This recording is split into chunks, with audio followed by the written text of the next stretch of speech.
So in total, we did 8 rounds of IVF. I'm happy to say that I've now had it removed, which was a good decision.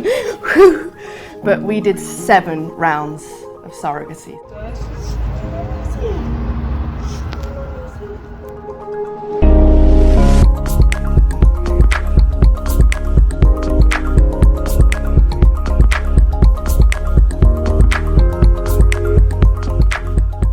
Well, it's 2020 now, and we met in 2012. We both live in London, we're both Londoners, and it was the London Olympics. And it was an amazing time of year. It was such an exciting time for our city, and we went to a house party. I was at a house party upstairs in a block of flats, and there was a house party going on downstairs, and my party decided to go downstairs to see the other party downstairs. The cooler party. And when I walked into the party, I just walked straight in and I looked right and I saw Rob. And the moment I saw him, I knew he was the man for me. And that was that. And I made it happen. Yeah, and so that was 8 years ago. That was 8 years ago. It's actually our anniversary today, so it's 8 years ago today. Today, all right, yes, Yeah. it is. Well, we got married in 2014. Yeah. And it was probably That was straight after. the decision to get married meant to us the decision to have children. Yeah, you see the real life having children. Anyway, they'll calm down hopefully.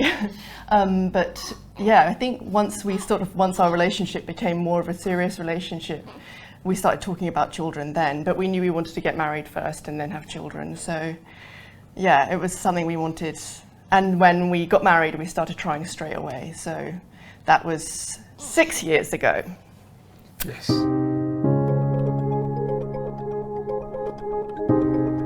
6 years, 6 long years. And What haven't we tried? Yeah, what haven't we tried? I had, unfortunately, an ectopic. I got pregnant on our honeymoon, and at 8 weeks, they said it was a miscarriage.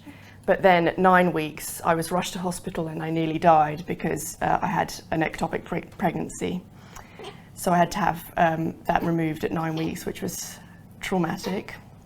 And then we decided to try IVF because obviously the chances of getting pregnant with only one fallopian tube is less. So we did our first round of IVF and it didn't work. And then our second round, I had another ectopic pregnancy. So I had to have the other fallopian tube removed, and by then there was just no chance to have children naturally. It was only IVF. So in total, we did 8 rounds of IVF, and then I've had about 5 or 6 operations on my uterus. Basically, that's the problem. I have a problem with my uterus, and I'm happy to say that I've now had it removed, which was a good decision. But we did 7 rounds of surrogacy.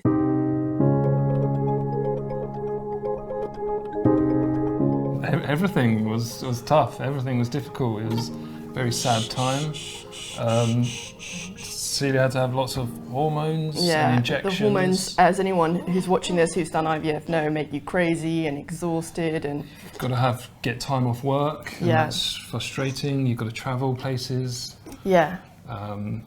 But for us, I mean, the hardest thing was we lost twins. So we had lots of miscarriages, but we lost twins quite late in the pregnancy, twin boys. And our sons, Spike and Nico, were born. Spike lived 4 hours and Nico lived for 4 days. So that was 2 years ago, and that was the hardest thing imaginable, I think. So it's been quite a uniquely difficult journey for us for so many reasons. Toughest thing we've ever done. Yeah, but they say what doesn't kill you makes you stronger, and I think we've definitely become stronger. Yeah. I'm laughing because we're saying that, and now our babies are 3 weeks old today, and we're suddenly like, wait, what doesn't kill you make you stronger? Let's hope that this gets easier then. Yes. Well, we love them though, of course.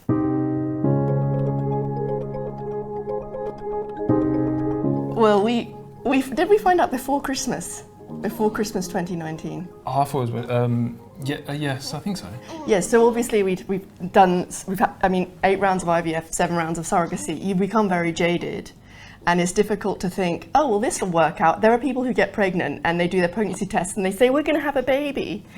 But when we get positive tests, we're like, okay, let's just take it day by day. So, but getting the news was just amazing. Well, yeah, for me, we'd received so many negatives, and I said to Celia, don't call me at work if it's bad news. You know, I just can't handle that. But I was just typing away at my desk doing some work, and Celia's on the phone. So I rushed to a meeting room, and she's just like, it's good news, and it was good news.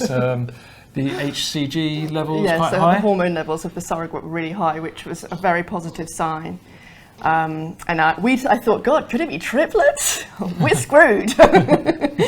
And then we found out not long after that it was twins, and I mean, it felt like the universe has wanted us to have twins, because truthfully, this is our third set of twins. We also had identical twins that we lost at 8 and 13 weeks gestation. So, yeah, it's obviously meant for us, and was the best news ever. And then this pregnancy was the easiest pregnancy ever. I mean, obviously for us, but for our surrogate as well. She was healthy all the time, and the babies did really well on all the scans, and every scan that came along we were just terrified that it was going to be bad news after all the terrible stuff that we'd gone through, but it was always okay. And and even the birth, our surrogate went into labour at 6-something a.m. and the babies were born 3 hours later vaginally. It wasn't even like she had to have a cesarean, which we were really pleased for her. So yeah, it was amazing. The pregnancy went very well, but our nerves went terribly. It was emotional. It was like, it's lots of meditation, basically, to try and stay sane, because it's full on.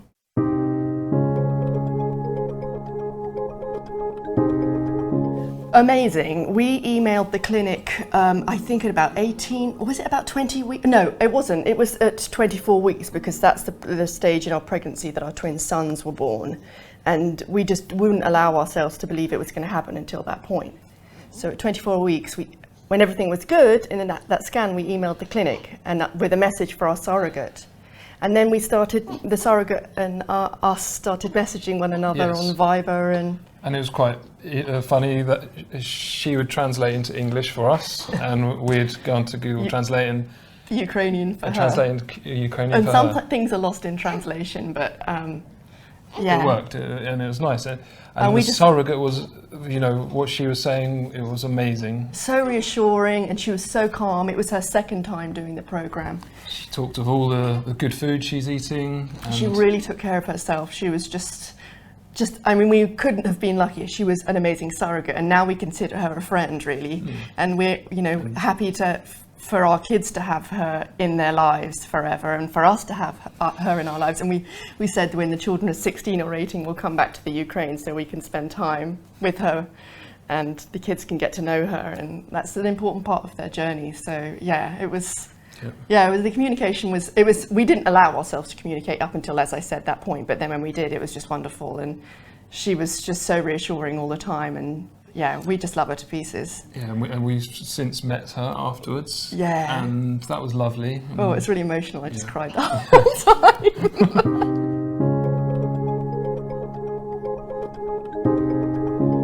You dream of your whole life, really. Like, I always wanted to be a mum. I've always wanted to have children. But obviously after our harrowing journey, for us, we didn't dare go there emotionally, because it was too frightening. If it didn't work out, you just can't get your hopes up. But then when we got further through the pregnancy, we started to think, oh my gosh, this could happen. And we kept on talking about it. Imagine the day. And we'd seen other videos of couples being given their children outside the maternity hospital, and cried watching those. So it was amazing. I thought I would just cry my eyes out, and I thought I would just fall over. I wouldn't be able to stand up because it would be so emotional. But I was really emotional, and I cried, obviously. But when they're put in your arms, for me, you have to say how you feel, but for me, I just was, they looked like their skin was so perfect, like little furry peaches. And I just thought, they're so perfect. And I just fell in love immediately. And then I just felt happy, and I couldn't cry anymore. I was just but it did feel bizarre and surreal. And I think it's only now starting to feel real.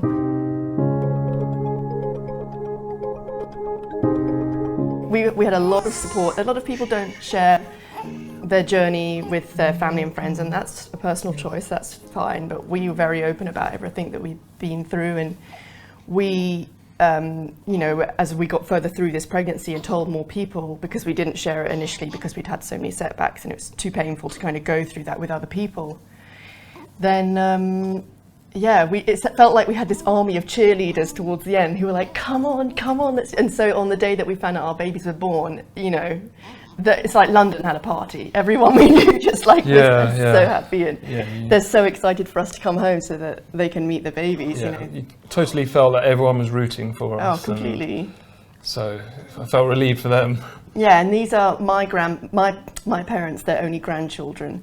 So Rob, I mean, not that it makes a difference. Rob's parents have grandchildren, but they're just as excited, obviously. But I mean, I feel like it's such an exciting time for my parents to experience their first grandchildren as well. So yeah, we can't wait to get them back to London and make someone else hold them for a little bit.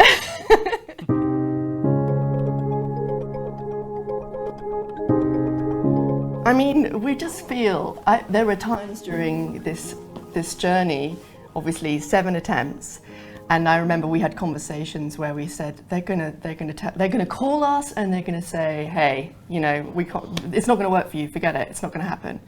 And there were often times, and I remember we emailed a couple of times and said, are you gonna keep going? And they were like, yeah, of course we're gonna keep going. So that was great. Yeah, and obviously we went through some very difficult times at the clinic, and we had a lot of support and compassion and kindness, which was lovely. I mean, obviously it's difficult because it's a very busy clinic and there are a lot of couples trying to have children. So sometimes the communication is not quick, and you don't get the response straight away because you're emotionally feeling it and you want to know straight away what's happening.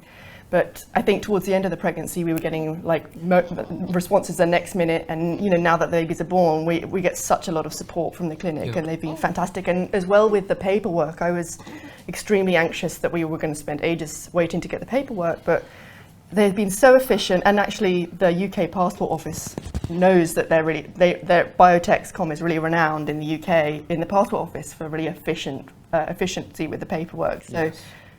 What do you have anything to say? What are your impressions? Yeah, really good impressions. The taxis are always there. The accommodations are always very nice. Our apartment's lovely. The staff who work are really lovely. The sporting staff are great.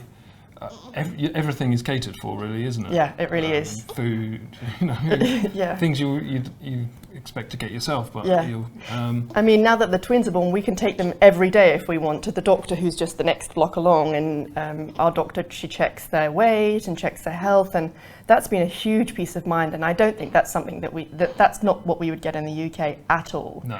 So that's hugely, you know, helpful.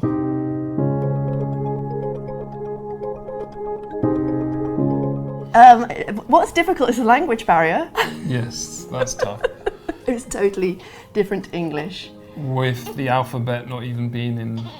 I've learned the alphabet, so I can read some stuff, but it's tiring because, you know, you want to talk to people, and we're on Google Translate a lot, so that's really difficult. And I think the food has been difficult. Obviously, anywhere you come, you miss your home cooking, and we miss our home food, and but Kiev is awesome. Is fantastic. We think it's a little version of London. It's cool. It's got a big I think greenery. It's a bit like New York as well in many ways, like the kind of look, the buildings and stuff, and you can see. Anyway, that's just my opinion. As we've tried 7 times, we've done the tourist stuff. We've enjoyed Motherland and the tombs. Yeah, the Lavra. Yeah, we've done a lot of the touristy things, and there's some fantastic restaurants in Kiev. Like we've eaten a lot.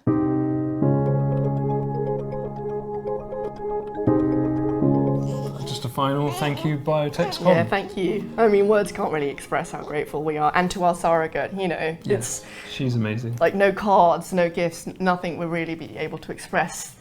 And I think we still can't really understand the magnitude of what's happened, and we're just so happy. And they're so, I mean, obviously we think they are, but they're so perfect, and they're so adorable, and they're such good babies. What a story we have to tell them. Yeah, exactly. And that's another thing. We plan to be very open with them about everything that we've gone through. And yeah, we're going to have to go, because I think it's important from our point of view, not for everyone, but that this is a big journey that we went through. And when they're teenagers, they can't say you never wanted me. Oh, we did, and we'll show you the bank balance to prove it. Yeah. Okay, I think that's all we have to say. Yep. High five.